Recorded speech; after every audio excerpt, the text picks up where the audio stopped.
Hello and welcome to the Neo News Today podcast. This is your host, Dylan, speaking with you. On episode 19 of the Neo News Today podcast, we had a chance to sit down with the CEO and co-founder of Guardian Circle, Mark Jeffrey. Guardian Circle is a decentralized community emergency response network that recently launched version 3.0 of the application. In today's conversation, we had a chance to speak about user feedback since the launch of version 3.0, as well as Mark's perspective on how to engage users who interact with the application. We also discussed the international reach that Guardian Circle has, as well as the project's attendance at Block Show 2019, which recently took place in Singapore. Guardian Circle was among 7 projects that participated in the Neo EcoZone exhibit, as well as presented to members of the conference at the NeoFest meetup, which was a 2.5-hour event that showcased 7 Neo public blockchain projects and partners in the ecosystem. And lastly, we discussed Mark's goal for reaching 1 million users as quickly as possible. So I hope you enjoy listening to this conversation as much as I enjoyed having it.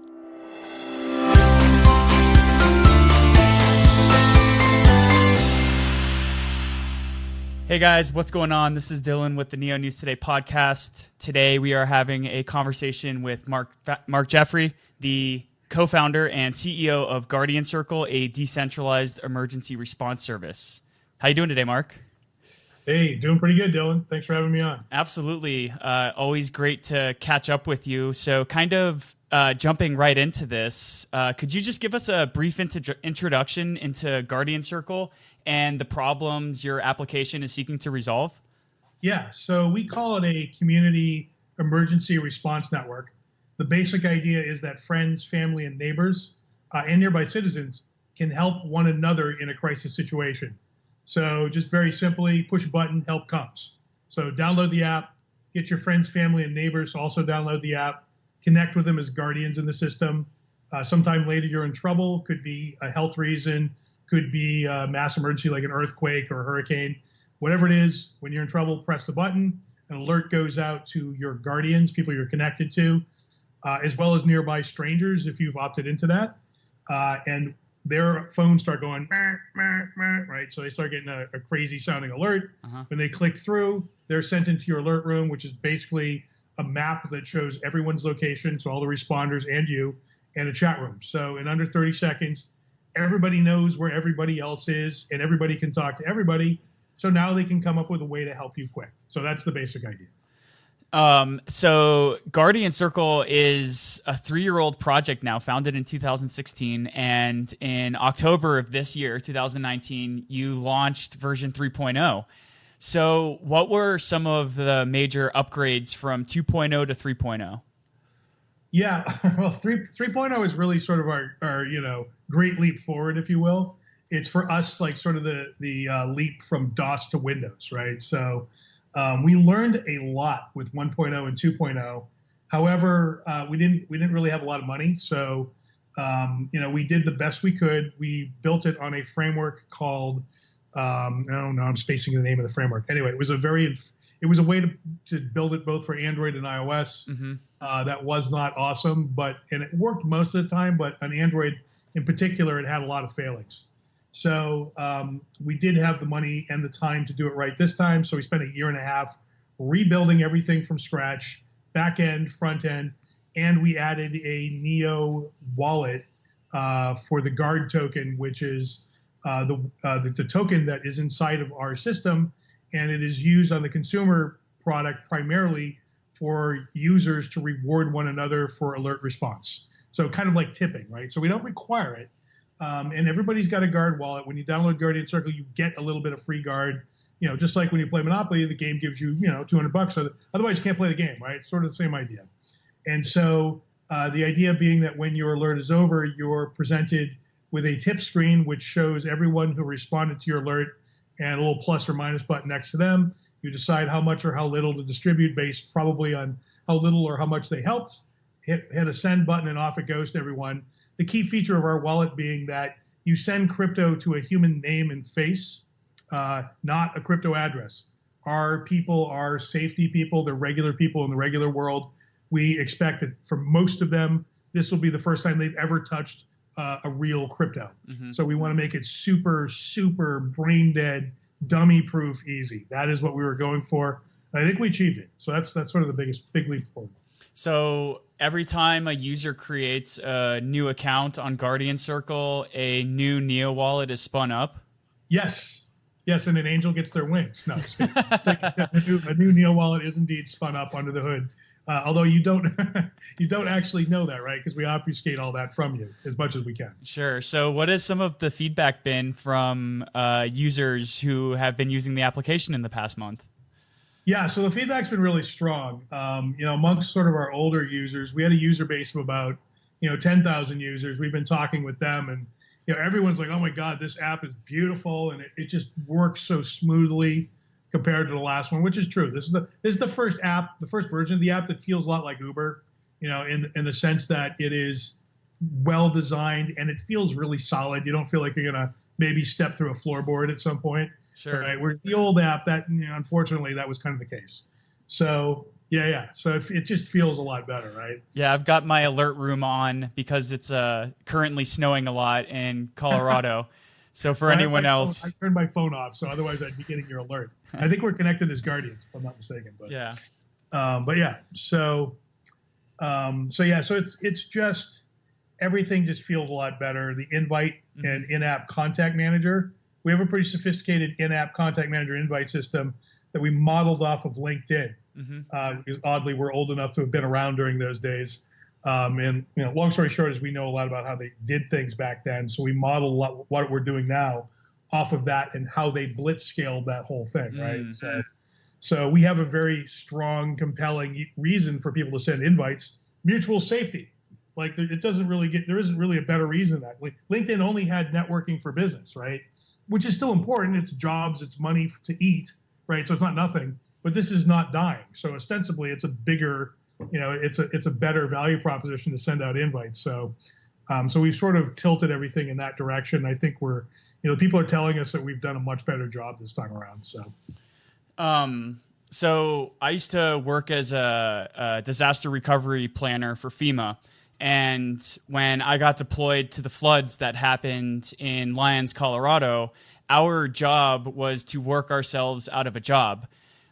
So I think you can maybe relate to this sentiment a little bit, because at the end of the day, we don't want emergencies to happen. And essentially, your app is there for an emergency, but we don't want people using it because that means bad things are happening. So how do you sort of combat this and engage your users so that they open the app on a daily basis and they don't just download it and have it on their phone until they need it for an emergency?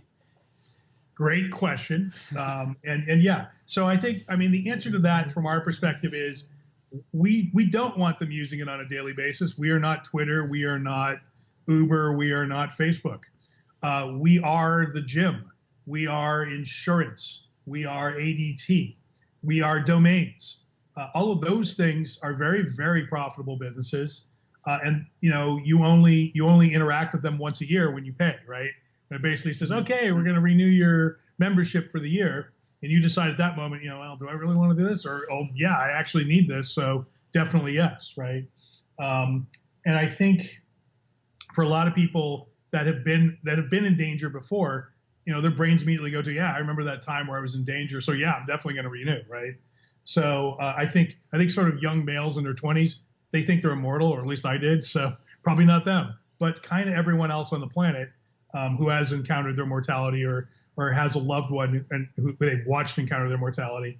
Their tendency will be to renew and to value this, even if it's not something they use every day and they only think about it once a year. Our hope, of course, is that people do drill with Guardian Circle, and by that I mean just sort of mess around with it and have fun creating alert rooms and sending each other guard, just to sort of get a feel for what it's like, right? So they're not figuring it out during the emergency. So we do encourage people to do that. And I imagine some people use it for some jokey things like, I've got an emergency, I need ice cream, right? So, but even that is okay because you're learning about the system, right? Sure. I don't think it's like pulling the fire alarm in school and, ha ha, I made everyone go outside. So it's more like a fire drill. So, I do think I've had people come to me. I mean, we have talked to some money folks, and they have brought that same question up. They're like, how do you make people use this every day? And my answer has always been, well, you don't. You don't use the fire alarm every day. You don't use domain services every day. So, so that's really how you got to think about it. Absolutely. I definitely wish the app was up and running when I had a spill on my bicycle this summer. Yeah, I remember that. Yeah, and I had to call a friend to take me to the hospital instead of the EMT. And I remember in that incident thinking, I wish Guardian Circle was around right now. This would be a perfect use case. Well, I'm happy to hear that. I'm sorry you took a spill, but I'm happy to hear we would have helped you out. Yeah, totally. So kind of shifting perspective a little bit. Historically, Guardian Circle has a global perspective. The United States has 911.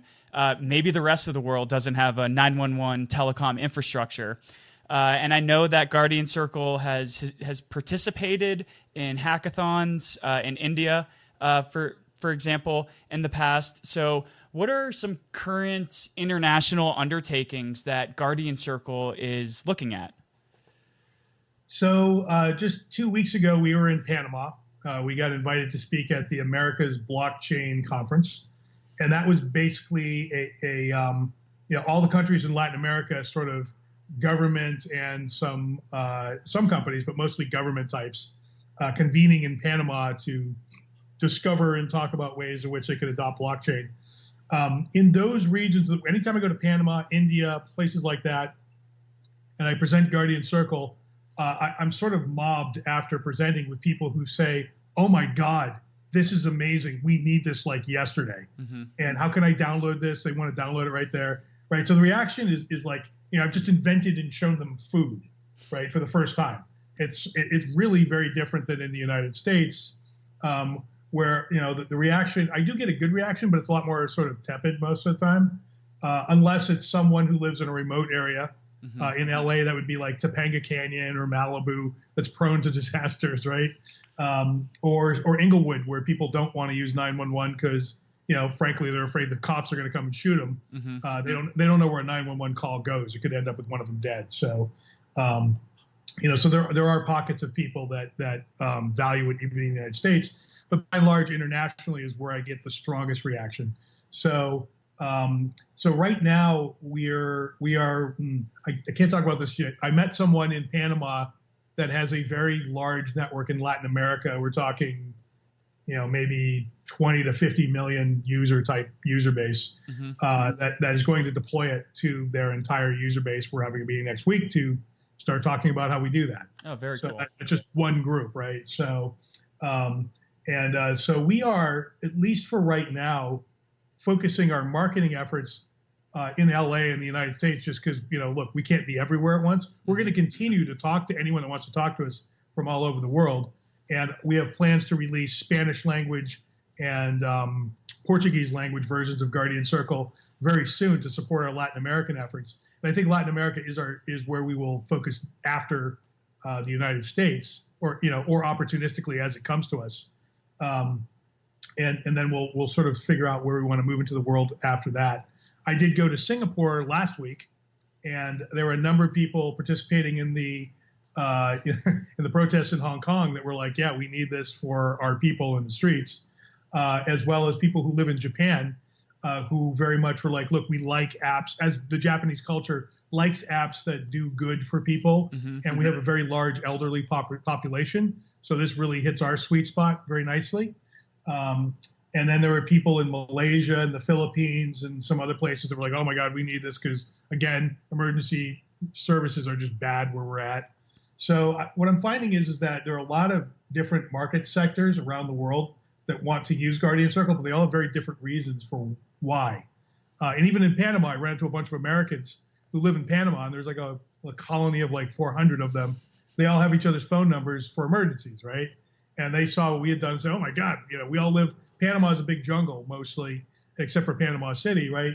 So they're all sort of spread out from each other, and they all sort of look out for each other, and they're like, oh my God, this would help us a lot in, during emergency situations. So they're I'm actually talking with the leader of that group later today.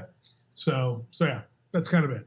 So you mentioned you were in Singapore, and that was for Block Show 2019. And you were invited by Neo Global Development to be in the Neo Eco Zone, as well as present on stage at what was dubbed NeoFest. So could you tell me a little bit about what that experience was like, going to Singapore, meeting the Neo team, representing an ecosystem project, and also meeting other ecosystem projects? Yeah, I will. So Singapore is a trip. If you've never been, that place is just awesome, and it's very rich. It's very Western. Everybody speaks English, so it's not like Japan where you're sort of going to Mars, where nobody speaks English for the most part. There, it's all English everywhere. Very fancy, very nice, very controlled. We were very thankful to be invited by Neo to participate as one of their Eco Boost partners. There were basically 8 projects that got booth space. And I got to say, Neo was kind of the star of the show in terms of, like, you didn't really see any other major blockchains there with a major presence. Mm-hmm. I live in EOS country, as you know, so normally it's the inverse. I'm the kooky Neo guy in a sea of EOS, right? And Ethereum, frankly, as well. You heard a little bit about EOS and Ethereum, but really it was mostly Neo and Binance, and the big names in the East were far more prevalent at this show than I've ever seen. Mm-hmm. And so the booth space was great. Neo really tricked it out really nicely. Like, I was very, very happy with our booth. I sent them artwork, but I didn't really know, what we were going to get till I got there. And when I saw it, I was like, oh, wow, yeah, they did a great job. And it was great to meet the Neo team in person. It's always, there's a lot of people I've been emailing with for, maybe a year and a half or so, and had never met them in person. So it was really great it's different when they look you in the eye too. And they're like, we've seen you from afar. I've heard you saying a lot of stuff like you're going to release an app and you're going to be in this movie. But I don't really know if you're a scammer. And then they look me in the eye and they're like, oh no, this guy's serious, right? So for me, that was really good to sort of show them the working app, to be able to point to the movies, which the Trust Machine is what I'm referring to, which is a crypto documentary we're in, which finally released on Amazon and iTunes and everything. So I could go point to that and show it to them. So it's just great for establishing trust. So that was really, really good. Yeah, I guess that's kind of all I have to say about that. Really good time though. Yeah, I got to meet the Neo team in September at the community assembly, and it was an amazing experience to kind of just see them face to face, shake their hands, and get to chat with them. You mentioned Trust Machine, which was a documentary that was directed by Alex Winter, and it's expanding onto airplanes now and into various multimedia platforms. So congratulations on the reach that the film is making. Does Guardian Circle, or do you have any future projects on your plate right now, or what's sort of like the next step in regards with media outreach? Yeah. Well, in terms of that kind of thing, we don't. I should say. So there is a podcast I'm going on with. It's a YouTube channel actually with 3.4 million subscribers. I'm going on that tomorrow. So, I mean, now that we've made the thing that we set out to make, and it came out, end of October, early November. So I call it November 1st. Now the job is to get to 1 million users, free users of Guardian Circle as quickly as we can. And that basically means I appear everywhere I can and basically do everything I can to plug it. So that means going on these podcasts, these YouTube channels. Don't really have a film of the size of Trust Machine lined up at the moment, but you never know when those leaks pop up on the radar. But yeah, it's really get adoption for Guardian Circle, and then also raise some more money for it, because now we've proven some things, and I'm finding that the venture community is a lot more receptive to our story now. Because they're like, okay, you released the product you said you were going to. This looks pretty real. Now they're willing, and also I have a new revenue story, which I'm not willing to talk about publicly yet, but it's the sort of thing that venture people look for sure. And the numbers, the profitability numbers are pretty crazy right out of the gate. So that story is getting a lot of play. So I'm following up on that as quickly as I can for whatever's left of the year, and definitely early into next year. Very cool. So kind of wrapping up, looking forward, what are the next steps for Guardian Circle? And is there anything that you want to bring up that we haven't covered? Download Guardian Circle if you've not downloaded it yet. Keep your friends, family, and loved ones and yourself safe. Just like everything's at guardiancircle.com, iOS and Android. So there's that. I guess, don't really have much to say other than download Guardian Circle and start using it. If you have any problems, support at guardiancircle.com. We're very responsive, and we do want to hear about problems. We do encounter some things that surprise us around the world. So when I was in Panama, for example, Panamanian phone numbers were not working with Twilio for some reason. And it was a very easy fix. We just didn't know it was happening. So, if you're somewhere in the world that we've never been, you might encounter something we've never seen before. So communicate with us. Usually it's a pretty easy fix. Awesome. So it's kind of Well, Mark, thank you so much for giving us a little bit of your time today to chat for the Neo News Today podcast. It was an awesome conversation. My pleasure. Thanks once again for having me, Dylan. Cheers.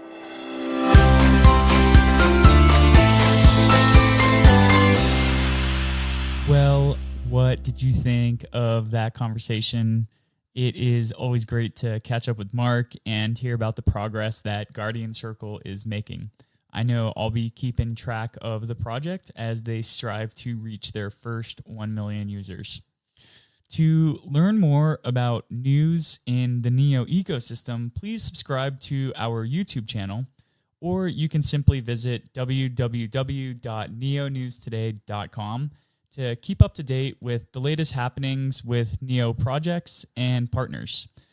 We look forward to catching you next time, and until then, have a good one.